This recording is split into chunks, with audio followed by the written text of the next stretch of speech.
Bonjour à tous et bienvenue à Catch Club. On se retrouve pour les news de la semaine et aujourd'hui on va notamment parler de Jeff Hardy, Roman Reigns, The Rock ou encore John Cena. Mais on va commencer avec les disparus et quelques modifications.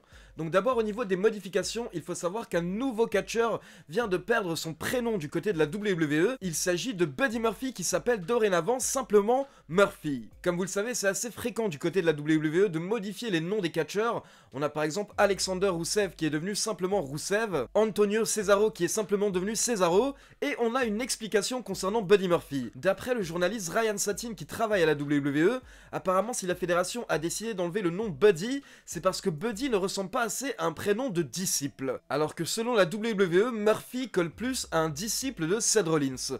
Donc voilà, c'est tout simplement pour coller à la storyline que le nom de Buddy Murphy est devenu Murphy. On continue maintenant avec des news concernant les disparus de la WWE et on va commencer avec les Iconics. Les Iconics qui étaient championnes par équipe en 2019 et qui ont disparu des écrans depuis le 18 novembre 2019. C'était face à Charlotte Flair et Becky Lynch lors de l'épisode de Raw du 18 novembre 2019 où elles avaient justement perdu. Et selon le journaliste Dave Meltzer, on ne voit plus actuellement les Iconics à l'écran car la WWE souhaiterait les repackager, la fédération souhaiterait un petit peu modifier leur gimmick et leur personnage. C'est pour ça qu'apparemment on ne va pas voir les Iconics pendant quelques semaines afin que les fans les oublient un petit peu, puis d'après Dave Meltzer, elles vont redébuter dans le roster principal avec donc une gimmick modifiée. Donc n'hésitez pas à me dire dans les commentaires si vous avez des idées de gimmick pour les nouvelles Iconics. Ensuite on continue avec un autre catcheur pour lequel les fans avaient beaucoup d'espoir mais qui a totalement disparu des écrans, il s'agit de EC3. Et bien sachez qu'on a eu des nouvelles de EC3 cette semaine, mais ce sont des nouvelles assez étonnantes car elles viennent de la part de Chris Jericho. En effet, le champion de la AEW Chris Jericho a rencontré EC3 il y a quelques jours à Orlando en Floride. Et ce qui est intéressant c'est que Chris Jericho a pris une photo avec EC3 qu'il a postée sur Instagram. Et il faut savoir que sous la photo dans les annotations, Chris Jericho a écrit que de grandes choses arrivent pour EC3. Et ensuite le champion a tagué la AEW. Donc clairement Chris Jericho est en train de teaser une potentielle arrivée de EC3 à la AEW.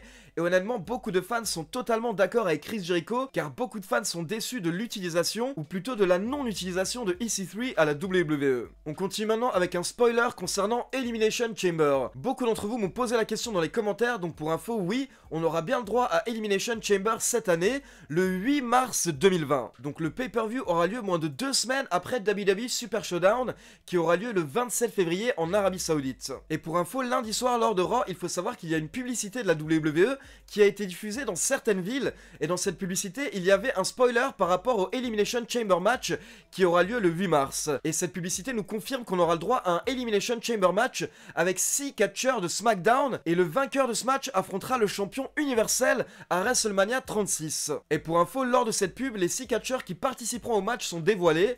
Donc il s'agit de Roman Reigns, Braun Strowman, Daniel Bryan, Shinsuke Nakamura, King Corbin et Robert Roode. Et comme je vous l'annonce depuis les semaines, d'après les rumeurs, c'est sûrement Roman Reigns qui va remporter ce match et il devrait affronter The Fiend à WrestleMania 36. Mais comme je vous l'ai dit, avant Elimination Chamber, on a d'abord WWE Super Showdown. Et la WWE vient d'annoncer un nouveau match pour Super Showdown, il s'agit d'un Gauntlet match. Pour rappel, lors d'un Gauntlet match, on a 2 catcheurs qui démarrent dans le ring et dès qu'un catcheur a battu son adversaire, l'adversaire est éliminé, mais un nouveau catcheur arrive dans le ring. Et donc ça continue jusqu'à ce que tous les participants du Gauntlet match soient éliminés et qu'il ne reste plus qu'un vainqueur. Donc la WWE a confirmé qu'on aura un Gauntlet match avec AJ Styles, R-Truth, Rusev, Bobby Lashley ou encore Eric Rowan lors de WWE Super Showdown, et ce match sera pour le Two-Wake Mountain Trophy, donc le trophée des montagnes Two-Wake. Donc un petit peu à l'image du Greatest Royal Rumble, c'est simplement la WWE qui essaye d'ajouter de l'enjeu à un match en créant une sorte de trophée qui n'a pas grande valeur. Du coup actuellement on a 5 matchs qui sont annoncés pour WWE Super Showdown. Donc on a ce Gauntlet match, mais à côté de ça on a également un Steel Cage match, donc un match en cage entre King Corbin et Roman Reigns. On a un match pour les titres par équipe de SmackDown avec les champions le New Day, Big E et Kofi Kingston face à The Miz et John Morrison. Puis bien entendu au niveau des championnats du monde, on a Goldberg qui va affronter The Fiend pour le titre universel et Ricochet qui va affronter Brock Lesnar pour le championnat WWE. On continue maintenant avec une news qui concerne les frères Hardy, car comme je vous en ai parlé dans la review de Raw, il est probable qu'on ne voit plus Matt Hardy à la WWE, car comme vous l'avez vu, Randy Orton lui a porté un concerto à Raw, et la WWE va sûrement utiliser cet angle pour d'éloigner Matt Hardy des écrans jusqu'à ce que son contrat prenne fin. Et d'ailleurs, je tiens à apporter une petite rectification, il faut savoir que le contrat de Matt Hardy ne va pas prendre fin le 1er avril, mais apparemment il prendrait fin le 1er mars 2020. Du coup, Matt Hardy va apparemment quitter la WWE d'ici le mois de mars, mais pour info, il faut savoir que ce n'est pas une question d'argent, car la fédération a fait une belle offre à Matt Hardy, mais en fait le problème c'est le côté créatif et l'utilisation de Matt Hardy à la WWE. La WWE souhaiterait utiliser Matt Hardy afin de mettre les autres catcheurs en avant,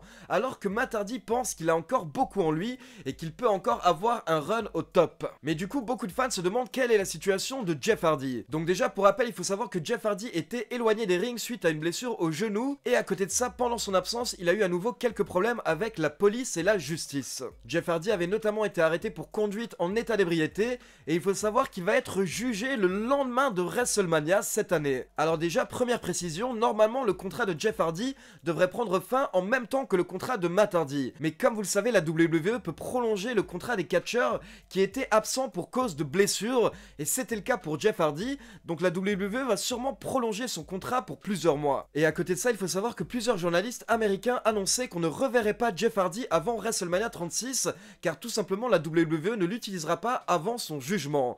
Mais on a maintenant des infos contradictoires, car on vient d'apprendre que Jeff Hardy a prévu d'aller s'entraîner la semaine prochaine au Performance Center de la WWE. Donc d'après certains journalistes, Jeff Hardy est en train de préparer un retour, et il serait même peut-être possible de le voir avant WrestleMania cette année. Mais du coup, on va se retrouver avec Jeff Hardy qui sera toujours à la WWE, et Matt Hardy qui va quitter la fédération. Donc dites-moi dans les commentaires, est-ce que vous pensez que c'est une bonne idée de séparer les frères Hardy, et est-ce qu'il faut que Jeff Hardy reste à la WWE? On continue avec un autre catcheur qui s'est blessé lors du Royal Rumble, il s'agit de AJ Styles. Pour info, j'avais oublié de le préciser la semaine dernière, mais on a appris que AJ Styles s'était disloqué l'épaule lors du Royal Rumble quand il a pris un spear de Edge et qu'il est mal retombé. Donc AJ Styles a été ausculté par les médecins de la fédération et apparemment il devrait être absent pour une période de 4 semaines. Donc ce qui est très rassurant, c'est que AJ Styles ne devrait pas rater WrestleMania 36. Et à côté de ça, comme je l'avais précisé sur catchclub.fr, il faut savoir que AJ Styles a précisé qu'il n'en veut absolument pas à Edge et que ce n'est pas la faute de Edge. AJ Styles a précisé que quand il a pris le spear,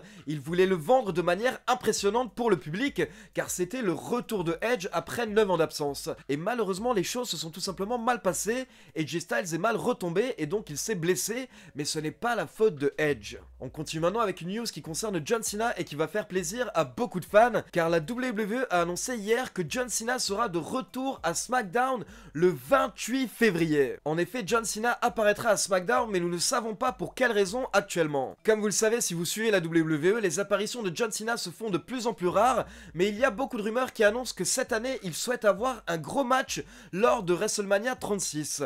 Donc peut-être qu'il apparaîtra à SmackDown pour justement lancer une rivalité qui le mènera à son match à WrestleMania. Maintenant, la grande question, c'est si John Cena apparaît à WrestleMania 36, qui pourrait être son adversaire? Et justement, en parlant de WrestleMania 36, il faut savoir que cette semaine, on a eu le droit à la conférence de presse par rapport à l'annonce de WrestleMania 37. Et lors de cette conférence de presse, la WWE a annoncé que WrestleMania 37 aura lieu au SoFi Stadium à Los Angeles. Et en fait, il ne sera pas appelé WrestleMania 37, mais WrestleMania Hollywood. Et lors de cette conférence de presse, Roman Reigns était présent et il a répondu aux questions des journalistes. Et il a notamment expliqué que son dream match, son match de rêve pour WrestleMania 37, ce serait d'affronter son cousin de Rock, Dwayne Johnson. En effet, Roman Reigns a expliqué que le SoFi Stadium serait le lieu parfait pour un match entre Roman Reigns et The Rock. Et bien entendu, il a tenu à préciser que The Rock est de sa famille, donc il y a beaucoup d'amour entre eux, mais ce serait vraiment un dream match pour les fans. Roman Reigns a expliqué que pour un match de cette envergure, il n'y a pas d'autre lieu possible que WrestleMania, et en plus, comme c'est à Hollywood, ce sera chez The Rock, donc il n'aura pas beaucoup de chemin à parcourir pour pouvoir participer au show. Donc Roman Reigns essaye clairement de pusher pour avoir un match face à The Rock lors de WrestleMania 37, mais pour info, pour rappel, il faut savoir que The Rock a annoncé qu'il a pris sa retraite il y a quelques mois, et The Rock avait précisé qu'il pense qu'il n'a plus rien à accomplir du côté de la WWE. Donc maintenant, il faut savoir que beaucoup de catcheurs annoncent souvent leur retraite, mais au final, ils remontent sur les rings. Donc qui sait, peut-être qu'on aura le droit à un match entre The Rock et Roman Reigns l'année prochaine à WrestleMania. Et enfin, pour terminer sur les news concernant The Rock, on va parler maintenant de la fille de The Rock, Simone Johnson. Il faut savoir que la fille de The Rock est intéressée par le catch, et elle s'était notamment entraînée l'année dernière au Performance Center pour tester un petit peu ce que ça donnait. Et bien cette semaine, on a eu la confirmation que Simone Johnson a signé un contrat avec la WWE, et elle vient de commencer son entraînement officiel du côté du Performance Performance Center. Clairement, c'est une très grande nouvelle car on parle de la fille de The Rock qui est l'une des plus grandes légendes du catch, mais qui est également l'une des plus grandes stars de Hollywood actuellement. Et donc pour info, Simone Johnson, sa fille, a 18 ans, donc on peut dire qu'elle va commencer son entraînement assez jeune du côté de la WWE. Et à côté de ça, il faut savoir que ce sera la première athlète de 4ème génération de la WWE. Car bien entendu, comme vous le savez, son père de Rock était catcheur, mais pour ceux qui ne sont pas au courant, il faut également savoir que son grand-père, donc le père de The Rock, Rocky Johnson, était catcheur, et son arrière-grand-père, Peter Maivia, était également catcheur. Donc là, on parle d'une grande tradition dans la famille de The Rock. Donc bien entendu, on souhaite bonne chance à la fille du Rock, et on espère que son entraînement va bien se passer. Et il faut savoir que Triple H a commenté en précisant que la fille de The Rock, Simone Johnson, a mérité sa place à la WWE, et qu'on ne lui a pas donné gratuitement. Et à côté de ça, Charlotte Flair a également commenté en disant qu'il faudra que Simone Johnson travaille 2 fois plus dur que les autres, parce que c'est assez difficile de porter le nom d'une grande légende du monde du catch. Donc voilà, c'est tout pour les news de la semaine. Comme d'habitude, n'hésitez pas à me laisser vos avis dans les commentaires, et n'oubliez pas de liker la vidéo, de vous abonner à la chaîne et de cliquer sur la petite cloche pour être informé de la sortie des prochaines vidéos. Ciao tout le monde!